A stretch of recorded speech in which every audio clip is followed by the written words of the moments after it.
বড়লোক জগবন্ধুবাবুর ছোট মেয়ে অনুপমা মাত্র 11 বছর বয়সে নোভেল পড়তে পড়তে নিজের মাথাটি খেয়েছিল।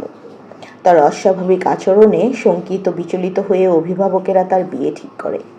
এদিকে অনুপমার গ্রামের রাখাল মজুমদারের সুদর্শন পুত্র সুরেশকে মনে মনে নিজের স্বামিত্বে বরণ করেই তারই প্রেমে কাতর হয়ে অভিভাবকদের পছন্দ করা পাত্রকে বিয়ে করতে অস্বীকার করে।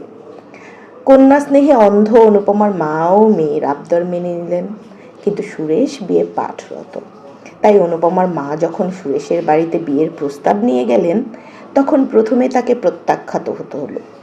সুরেশের পরীক্ষার জন্য বিয়ে মত দিল না। তার অভিভাবকেরাও একই গ্রামের ছেলে বিয়ে দিতে চাইলেন না। অজ্ঞতা অনুপমার মা জগবন্ধুবাবুকে বলে কয়ে নগদ 5,000 টাকার বিনিময়ে তাদের বিয়ে করানোর ব্যবস্থা করলেন।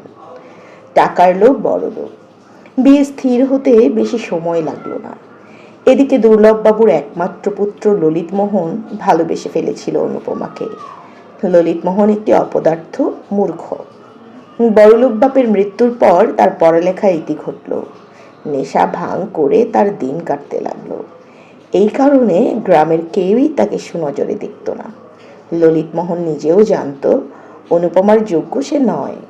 তবু জগবন্ধুবাবুদের বাড়ির পাঁচিলে উঠে অনুপমাকে রোজ লুকিয়ে লুকিয়ে দেখত সে। একদিন অনুপমার বইমাত্রেয় দাদা চন্দ্রবাবুর চোখে ধরা পড়ে গেল ললিতমোহন। চন্দ্রবাবু তার উপর নানা কারণে ক্ষিপ্ত ছিলেন। তিনি